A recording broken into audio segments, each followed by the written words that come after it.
up? It's Way Up with Angela Yee. And y'all know by now my girl coach Jessie is here with me. Yes. The Detox Now. Yes, ma'am. All right. And you brought a friend with you, which I'm That's excited right. about. So April is Stress Awareness Month. Mm-hmm. And, you know, one of the things as Black women, we are always under so much pressure trying to hold it down between work and family. And a lot of times we don't realize that we may be dealing with something that's not just chronic stress, but it actually may be something that's deeper. And when I met, Dr. Joseph, and I learned about the work she's doing, I learned that, there's something that we can be dealing with that's beyond just kind of like being busy. There's the pressure of like, we're getting everything done. Mm-hmm. We are the go-to person, but still inside, even though we look like high achievers, we're actually looking like we're functioning really and well. also like it's normal to be It feels juggling and achieving all these you things. just say it's busy, right? Mm-hmm. But inside, and to be exhausted. Inside you're exhausted, but not just exhausted, you're joyless, you're numb and anxious. And that is where we need to look at, are we actually dealing with high functioning depression? So, Dr. Judith is a researcher, a psychiatrist, and an author, obviously. Her book is just releasing Yay. this week. Yay! So congratulations. Thank you. And I was so excited to have her join us to have this conversation because she's not just someone who researched it, but she lived it. So I would love for you to just share with us your story. Yeah, thank you, Coach Jessie, because what happens is that people are comfortable saying, I'm burnt out, I'm exhausted. But if you say, I'm depressed, it's like crickets. Mm-hmm. It makes people feel awkward. But the reality is that many of us are actually walking around with high functioning depression, wearing this mask of pathological productivity, being busy, being the rock, doing all these things, but we're struggling inside with symptoms of depression and we're calling it something different. So that's why the things that we think will help us feel better don't. And we're not getting better. So we have to name it and identify it, so then we use tools that actually treat it. And this was something you identified within yourself too. Yes. And which is not an easy thing for us to actually say to ourselves, because as somebody who from childhood, you've been such a high achiever with so many accomplishments. But I've seen you post the pictures of yourself throughout the years and the things that we see as accomplishments, but also the underlying issues that you were having within yourself that you didn't even know. Yeah, I didn't even know. And I'm a board certified psychiatrist and researcher, and it snuck up on me. Like, I remember sitting at a desk teaching this large hospital system in 2020 how to get through uncertainty. They were like asking questions Pandemic time, right? Yeah, just like what's going to happen? What do I do? And halfway through that talk, I was like, wait a second, I think I'm depressed. Like it like hit me, and I was like, and I have no joy. And that's something called anhedonia. It's a research term that a lot of people have never heard of, but I'm trying to change that. So like, you're doing so much. You are the human doing. You're not a human being. Right. You're showing up for others. You're so busy.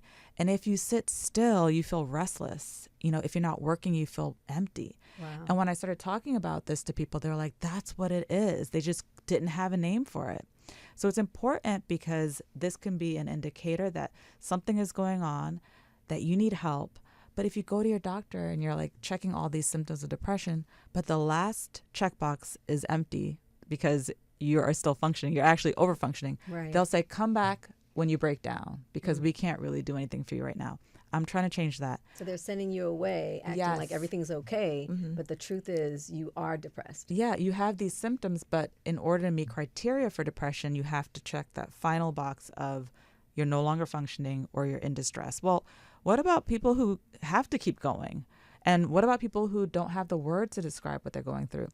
They're not being addressed because we're waiting for you to break down, which is, it sounds like counterintuitive. Like, why would you wait for someone to break down? But that's just the way the system is.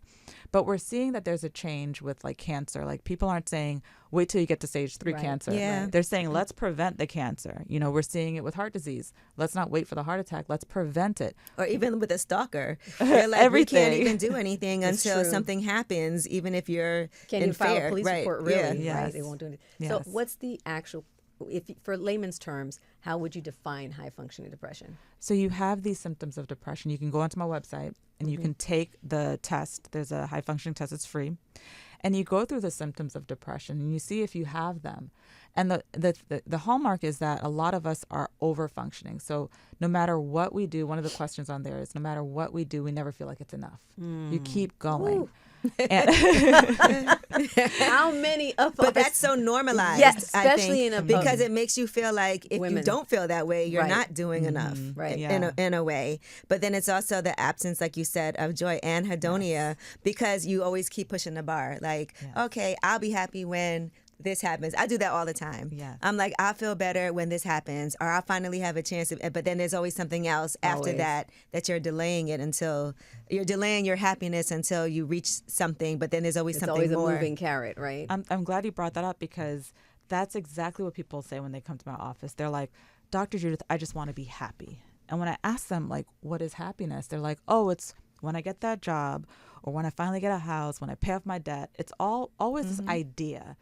But in my research lab, it's the opposite. When we measure happiness, we're adding up points of joy. So the questions we ask, like the questions you'll see on my website, like when you ate your food, did it taste good? When you took a nap, did you feel rested? Can you find joy in a moment? These in the moments. things, And right? that's how we measure it in science. We add up the points, and then overall, that's what makes us measure whether or not there's happiness. But in the real world, we're like, well, I'll be happy when. So it's an idea versus joy as an experience. And we're missing out on joy. We're leaving our points on the table. I want to talk to you also. In the book, you discuss how in order for you to become a psychiatrist, you also had to see one. Yes. Right. and at first that wasn't easy for you. And I think that's so interesting, right? Because I do feel like right now, more than ever, people have been talking about going to therapy and trying to make that feel. I've seen people say, if he's not seeing a therapist, I don't want to date him. No, Right. People are really There's something saying that there. online. And so what was a breakthrough moment for you? Because I know people who are listening, they need to know that these are steps you have to go through. But also, do you feel this pressure to be perfect because of who you are and what you do? Yeah, I wasn't always going to be a psychiatrist. I'm from a very traditional Caribbean home, Christian home. And when I went to medical school, I was the first doctor in my family. So when I told my parents I wanted to be an anesthesiologist, they were like, great. Anesthesiologists make a lot of money. Like that's a real doctor. Be a doctor. But I was miserable in that field. And I was actually going through a depression when I was in that field. And so when I actually said I want to get out of that, and my friend was a psychiatrist in training at the time, she was like, this is great. And I had done this rotation in South Africa where I was helping little kids through their trauma. And I loved that in medical school. So I was like, I want to see if I could do that because that was very fulfilling. I switched into psychiatry. And they were saying, all the residents in training get free, like low cost to free therapy. So it's really cheap to see some of the most expensive psychiatrists in the city. So I just remember going to this very fancy office on the Upper East Side. And I was like, what does this man know about me? Like, I'm from the Caribbean. I didn't have money growing up. He doesn't know me. And all of his patients around him were all rich and like very well dressed and stuff. But yeah, like I didn't think I had mental health issues. I was like, I'm just going to do it because everyone else is, but I don't have any problems. And boy, was I wrong. Boy. There was so much trauma that was unpacked. Like growing up with very little, I had no idea that the reason I pushed myself to, get good grades and constantly working, over functioning was because I never wanted to be in a position of lacking again. So that scarcity trauma was something that pushed me to be high functioning. And I talk about that in the book as well. I love that you brought up trauma because, you talked about it plays a major role. How much of a role does unprocessed trauma, play in high functioning depression? Well, I know you're an expert in that mind-body connection, right? That fight or flight, that's the busyness, right? Some of us, we can't sit still. And it's different from burnout because with burnout, it's the workplace. Crash. Well, it's the workplace that's causing it. By definition, burnout is an occupational hazard. But for us high functioning people, when you leave the workplace, we're not just working. We're like, we're helping somebody else with their problems. Yeah. We're helping our kids doing all their projects. Entrepreneur. Their own business. We got a gazillion projects going on because we can't sit still. Yes. And I don't think people realize that's related to unprocessed trauma. We're constantly What's in fight or flight. driving it? Yeah. It's Yes. about when you look at the trauma. Yes. What is actually driving the way that you're Right. not stopping? That's the piece. It is. Right? It's the avoidance. That's how we avoid our You know, trauma. it's interesting because even now I feel like that's definitely me. People tell me all the time, you can't sit still, just do but I made a commitment to myself. Like, I have a lot of things that were in the process of getting done. And I was like, you know, as in the second half of this year, I'm going to just take it easy. I'm not trying to like put more on my plate until I can handle what I have on my plate now. Just because I feel like I just give myself so much to do Good that for I'm you. like, why do I? That's self-love. We're going to Why do I do applaud that? you, Angela. But, you know, I might be pushing the bar and then because I'm like, you never know, like things happen. But I really have made that commitment because the other thing that's hard, like you said, is you want to show up for everybody and it's hard to say no sometimes, but you need to. Well, Angela, one of the symptoms of trauma, unprocessed trauma, is internalizing blame and guilt. So us high functioning folks, like if we don't show up for others, we feel guilty. We're like, or we call ourselves lazy. You know, it's ridiculous. We're doing so much, but we internalize it. It's the message we're getting. We're saying to ourselves. It right? is. It's how we tie our worth to our role. But we were someone before our role. So we just have to work ourselves back. You know, I that. wonder if we could touch a little bit on how, Infertility Awareness Week is coming up, and how women who actually are dealing with infertility, and I'm wearing orange in honor of you all, because I was one, dealt with it for 10 years, and that is a traumatic thing, right? And can push you into high functioning depression, would you say? Absolutely. You know, in PTSD research, post-traumatic stress disorder research, the traumas that are really identified as being the key traumas are not things like that. And so when I do my research and people come in and they're like, I've had, so many miscarriages. Does that count? And I'm like, I believe you, but according to this box, I can't say yes. And that's so invalidating. So that's why I created these free quizzes on my website where you can put in these type of traumas, and that is definitely one of them. Those so you're medical blazing traumas. a trail. You're actually giving voice and an opportunity for people to examine and process what they're going through in light of this. Yeah, because a trauma is something that shapes the way that you view yourself in the world and the way that you interact with the world, something that's painful. And it doesn't have to be this big assault. It could be something like it's true. multiple miscarriages, right? Yeah. I mean, that's huge. And Dr. Joseph, as you are the first person to really dig and do this research on high functioning depression, how have other people received it in the medical world? Wow. How much time do you have? No, I'm just kidding. I'm just curious because being the first person, being a Black woman, which we and being the person and you have a book out about it and you've really done the research, how are other people? Because sometimes other people cannot be accepting of things that maybe they don't even understand.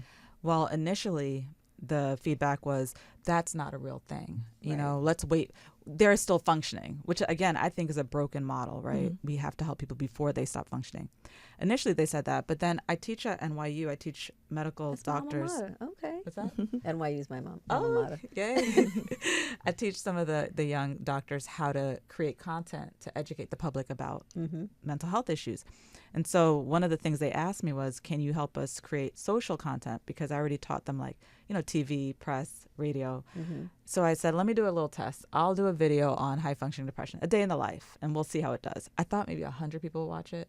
It was seen over 20 million times around the world. So I was on to something. That resonated. Right. Yes. And 20 million is wild. That's a lot. Wild. Right? People like, how do you have a camera in my home? How do you know what my day looks like? Right. Wow. So that got the attention of the same people who were like, it's not a thing. They were like, I think it's a thing. I'm like, you think?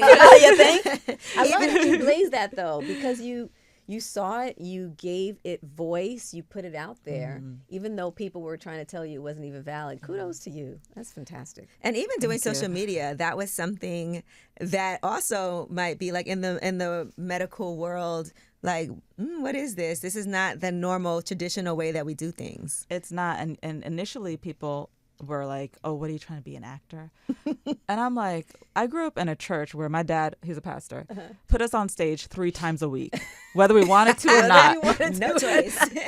We had to act out Bible skits. We had to sing. We had to do everything. So it just came naturally to me. People understand when you explain things in an entertaining way. Absolutely. Right? It's not rocket science. Don't make it rocket science. Now, another thing that you did was you traveled abroad to see how different cultures also approach mental health. What are some things you learned from that? Because that's fascinating to me. It is fascinating. You know, a lot of the terms like narcissism, you know, like we think it's gaslighting. Gaslighting. We think it's just in our culture on this side of the world. But when you go to places like India and you see a guru talking about the ego and putting your ego aside, he's saying don't be a narcissist, right? So mental health is everywhere. In the Caribbean, you know, like when my parents found out I was going to be a psychiatrist, they were like, why are you hanging out with the crazy people? That sounds right. But now they're so open to it. My dad is like, let's do mental health, like, you know, awareness at the church. And I'm like, what is happening? The pastor. But yeah, in the Caribbean, 'cause, a lot of times I do outreach within the Caribbean American community. I'm Trinidadian. So I say, you know, mental health is ours. We're just calling it something different. It's true. Like, you know, when you eat your curry and your roti, those, you know, spices in there, that is anti-inflammatory. Yes. That's like The actually turmeric. helping your brain. Okay. When you're moving and you're widening side to side, that's bilateral stimulation. Right? Okay, we got it. All right, Carnival, let's go.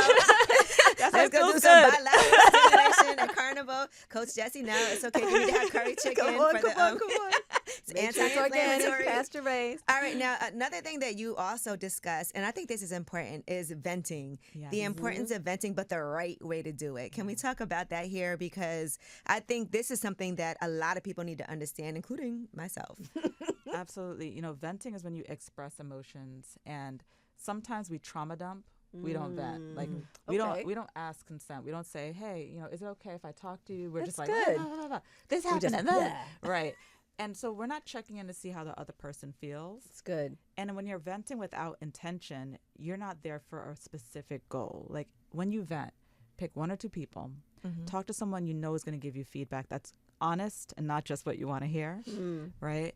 And think about who you're venting to. Like, are you venting to an employee? Are you venting to a child? You know, think about that power dynamic. Impact. Yes, because they're not going to say no if you're the boss. Right. They're going to be like, all right, boss. And then they're going to talk about you behind their back or vent at home to someone else, right? Are there scenarios where the venting cannot, because, you know, one of the things we look at is there's times where you really just need to feel the feelings. Yes. Right. Yes. And it's not time to give feedback yet. It's really just time to like vent, right? Because I deal with this with my daughter. She's 13, and she has a lot, which is good because it's healthy that she actually is sharing what's going on. And I typically I want to, well, is that give her feedback? I'm learning now. It's like, no, you just got to let her, first of all, let her process it, and then really do the listen, and then maybe come back a little afterwards or ask, do you want to hear about that? No, when with teens especially, you want to do active listening. You want them to tell you how they feel, but then don't try to solve the problems. You know, see? like imagine your hands being like you're sitting on your hands. Sit on my hands. Don't do anything, just listen. But what's also helpful with teenagers is to have them self-vent first. So they write their feelings into a journal, and then they talk about how they feel, and then they cool off a bit, and then they come to the person, because a teen's brain is way more impulsive than our brain. So they're gonna be like, you know, like you want to teach them how to self-vent, and you know, and then come at you. One of the things you said earlier was, you know, mental health is ours. It's everybody's, right? Why? It's been found, I think you've talked about how people of color are more vulnerable. Caregivers are more vulnerable. There are populations that are more vulnerable. And why is that? Well, the caregiving is big. In my study, the first study ever published in a peer-reviewed journal for high-functioning depression, we found a high correlation between that and caregivers. They're constantly giving. They're constantly thinking about someone else. They don't have time to break down, right? That's why they're at risk for wearing that mask of productivity, because they can't show how they feel. So definitely they are at risk. But I say mental health is ours because we are all built with the DNA for joy. Yeah. We all have dopamine in our brains. We forget how to access it. And that's why I came up with that method, the 5 Vs. Because when you think about your hand, right, most of us have 5 fingers, right? But if you can tap into one of those Vs a day, you can reclaim your joy. Because it's our birthright to be joyful. Yes. So the first V. Validation. Validate ourselves. Acknowledge how you feel and accept it, good or bad. You know, I liken it to being in like a dark room. And if something fell or something made a big noise, you wouldn't know what it was. You start swinging, you didn't know. But if you turn the light on, you see, oh, it's just something that, fell. It's not going to hurt me.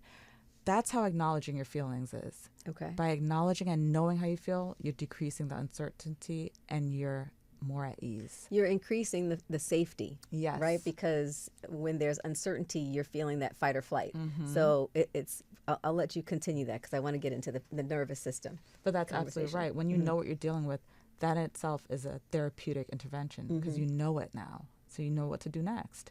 And the second V is venting. That's the expressing how you feel. For some people, they don't like to talk. That's okay. Pray. Crying is a good way to vent. Finding a way. Yeah. Journaling, like you said. Journaling, just get it out, right? And the third is values. What are the things in life that are priceless, not with price tags? For me, I used to chase the degrees and this and the accolades. But what really gives me a sense of purpose and meaning is connection. So be real about what your values are. And I list them all in the book as well. And then the fourth is vitals. Take care of your body and brain because you only get one. And you're here for a reason. There's only one Jessie, only one Angela, only one Judith ever. To exist and in the future of the universe. So take care of yourself. Jessie likes that. like I've been preaching that. Come on now. Yes. So vision. When we talk vision is how do you plan joy in the future so you don't get stuck in the past. You keep moving forward. So I've heard a therapist was talking about how people who can think about the future, plan for the future, are less to have a psychotic episode, right? Having something to look forward to. We all need hope. That's my goal.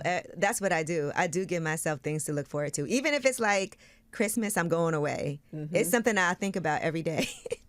And that's a big one, right? But it doesn't have to be big. Like after I finish with you all, I'm going to have a really nice matcha latte, right? I'm looking forward to that. That's it's true, because it's little things that you can control. I'll schedule a massage for next week, and it's like, but it is things that you're like, all right, at least I'm gonna get this massage next week. It doesn't feel so good. I need it. My back hurts. But you're right. Those are the things. I do feel like that's something that I have. Like Dan is away. My producer got married. Honeymoon. I'm like, when he We love comes you, back, Dan. I'm taking a day off. So those are the things. Now, another thing there's certain jobs, and you talk about there's certain professions that actually will make you more prone to high functioning depression. Like the caregiver thing, Right. Right. And so can we talk about that? Because even for you, when you were an anesthesiologist, that affected you so much that you were like, time to make a switch. Yeah. How do people know when it's, okay, how can I work on this? Or maybe I just can't even do this at all anymore. Yeah, maybe it's toxic for me. Maybe it's really dangerous for me. Right. And remember, burnout is tied to the occupation. Sometimes it's a case of both, right? A job burning you out, and you also have that internal restlessness that no matter what job you're in, you're going to be overproducing, right? So it can be both. But there are certain, industries that are prone for this. Entertainment. Yeah. You have to always be on. You can't, who wants to hire you? You're not going to get the gig if you're sad, right? Right. So you're constantly in productive mode, right? Healthcare. You're taking care of patients. You're not looking after yourself. Sometimes I talk to nurses, they haven't peed all day, right? Right. Wow. You haven't even had any water, haven't done, nothing. Crazy. I feel like teachers. Yes, teachers. Oh man, that's such a tough job that I feel like they don't get the rewards that they deserve. They don't. They're invalidated all the time. And entrepreneurs, right? Yeah. Right. Constantly thinking about whether or not they're going to fail. That fear of failure keeps them busy, even when they're not at work. Yeah, frontline workers, it's like you don't get to have your own life. No. Right? Yeah. When we look back at the pandemic, it was like, even though everybody was going through something, they still had to show up for everybody. They do. They do. They are constantly thinking about others. Can I ask you about something else that I've seen too, Dr. Joseph? I want to talk about people who are always a victim no matter what the situation is. Because there are people that actually, no matter what happens, they'll find a way to make it seem like they were wronged somehow in a situation, or this happened to me and that's why this is the situation, instead of saying, well, maybe I could have done something differently, or perhaps I played a role in this. But I know a few people who are kind of like that. They're always like complaining about, venting about how somebody did this to them and that's why this happened. How would that be categorized? Yeah, it's so different from what the high functioning folks do. We blame ourselves. Right, We're for like, everything. oh, I wish I had done something differently, or I wouldn't be like this. But other people who have a hard time with accountability, that could be for different reasons. They may have been raised in a household where they were praised and they were like the favorite child. Elevated. Right. And, Yeah. And the other kids were the bad ones. And so if you're not taught along the way to have that empathy and to be able to see someone else's perspective, then you're always right. Yeah, and You're you the lack one who's- self-awareness, right? Because you're Completely, not taught yeah. to look and reflect on yourself. If you know somebody or you're close to somebody who you like, I feel like now hearing Dr. Joseph speak, that person might have high functioning depression, but they're not really willing to listen or accept that. How do you deal with that? Like, how do you get somebody to open up their To mind? help. Know that this person does not want to burden you. So they're not going to acknowledge that they need help. But that's Yeah. okay. You know, you want to show them that they don't have to be performing or doing to gain your acceptance and love. So you can tell them, you know, we don't have to do nothing. You don't have to cook. You don't have to take me out. I will be happy just sitting with you because I'm here just for you. Yeah. And, you know, on the surface level of their brain, they may not be able to take that in. But over time, on a deeper level, it'll sink in. I think I see what you're saying. It's like it's starting to give them a safe place, right? Creating a safe place without them feeling like you're asking them to do anything and you don't need anything from them, right? So literally just being with them where they are. Yeah, and also realizing that this is a trauma response, likely, that after a trauma, we tell children and adults, number one, it is not your fault. Yeah. So know that they're likely thinking, well, they must have done something in life to be this way, right? So make sure that they know it's not their fault, that you're there for them no matter what, right? And when they see that, they can let down their guards. They can slow down. They can just be. They don't have to be busy all the time.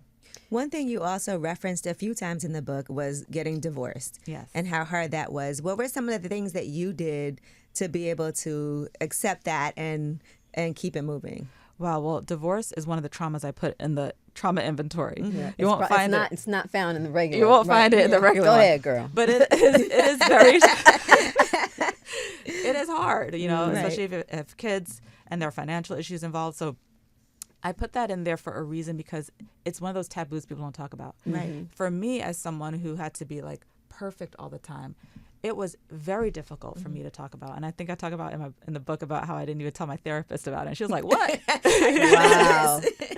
She had no idea.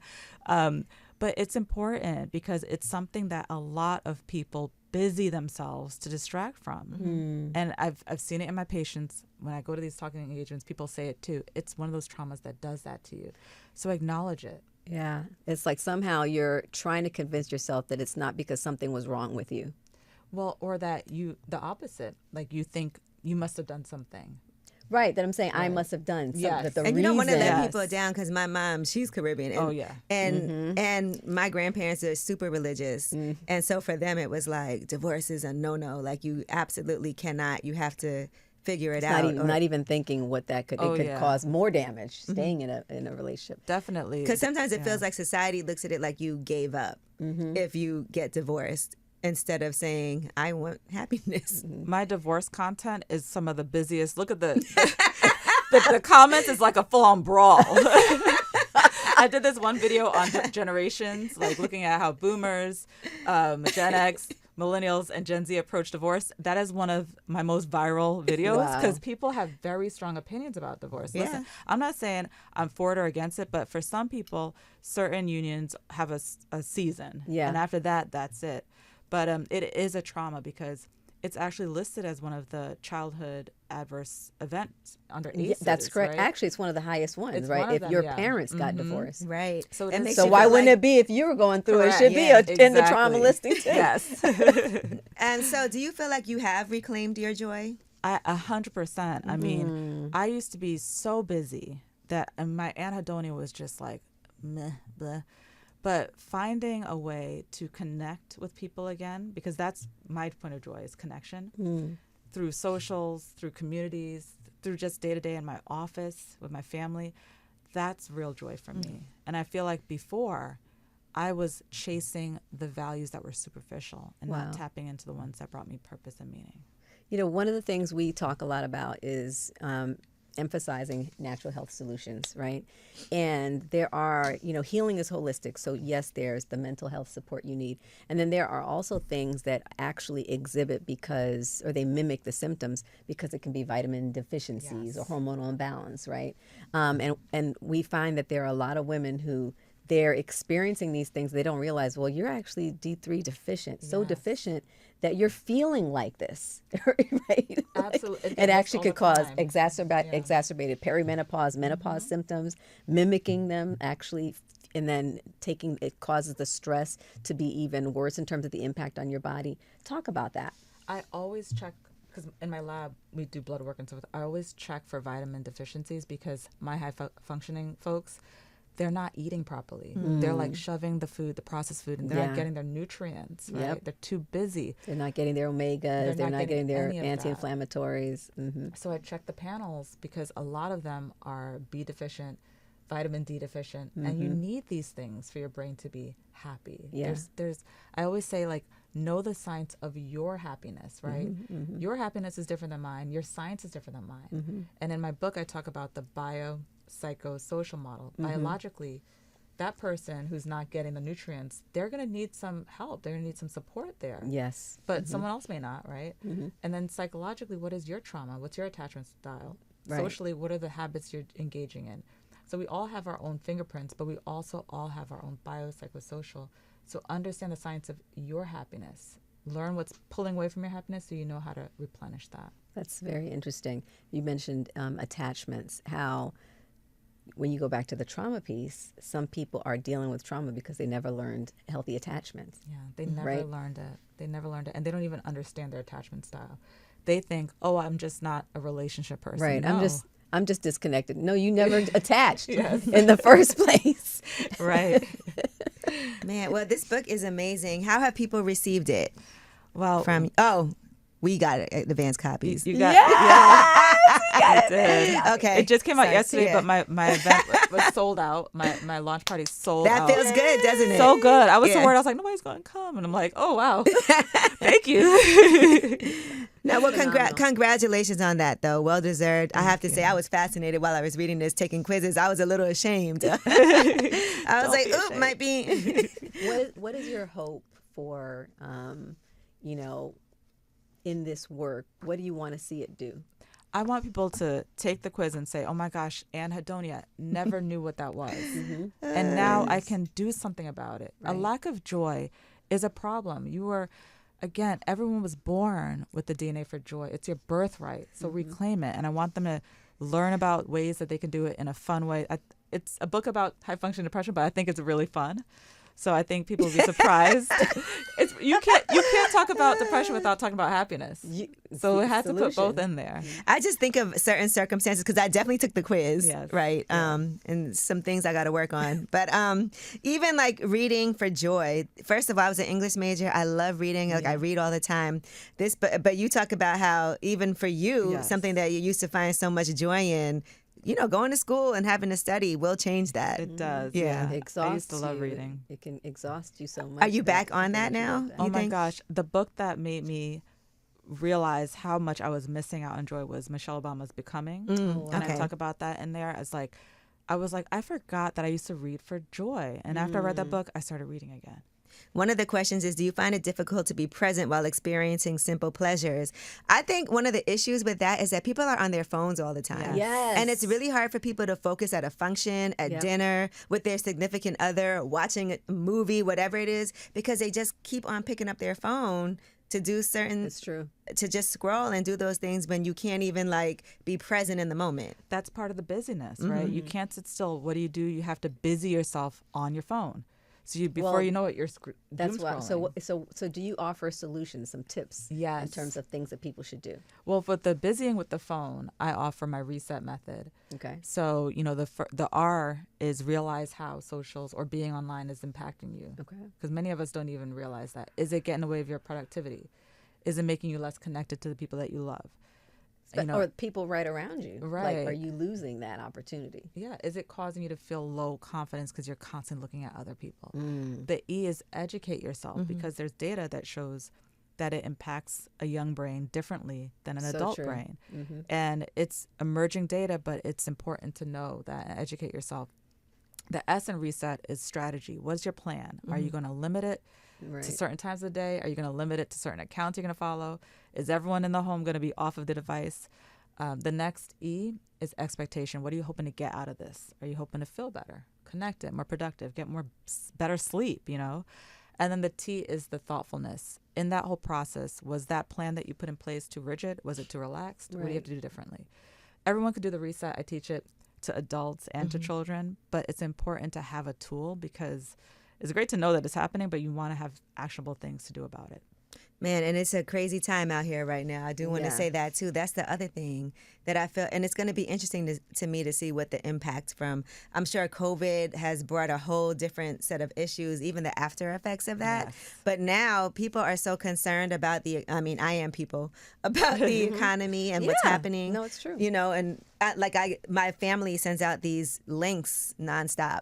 Like, oh, these you are the have to, things you like, need to mute, stockpile. yeah, Oh, you certain know, things and because- it like sometimes gets me some Overwhelming. anxiety for thinking about like, what am I going to do? Yes. No, I liken it to a wave Yeah. in my book. It's like an ocean of trauma. It's like first the pandemic. No, it is. Then- it is yeah. absolute. It's more like a tsunami. Yeah. It's like We seriously. can't catch our breath. It's like wave after wave. We can't process it. So acknowledge that and turn yourself off from that. You know, you don't have to have access to that information at all the times. time. By the time my dad stopped sending these links, then because I'm like every day. You know what I do? I mute the chat. There's certain chats I won't even He look got a at. whole bunch of different chats. I got chats with just my immediate family, chats with my aunts. And I'm Right. like, enough with the different group chats. Can we just do one? One of the things I wanted to say, beyond nutrition, because I mentioned it earlier around actually training your parasympathetic nervous system. So the sympathetic nervous system is your fight or flight, right? It is your always on the go, right? And then there's a parasympathetic nervous system, which is really your rest and your digest, right? Which helps you be in a place of homeostasis, of healing, of balance. What are some of the things that people can do to just help themselves be in a place of balance throughout the day? Like plasticity exercises, mindfulness, breath work. Can we talk about that a little bit? Yeah, there's actually the 5, 4, 3, 2, 1 method in my book. Because what happens is that you're so busy, you're not attached to yourself. It's like disassociation, or you feel like you're not even in the situation. Like the day just goes by, right? And so it's a grounding tool to allow you to stay present, and it's simple. Anyone can do it.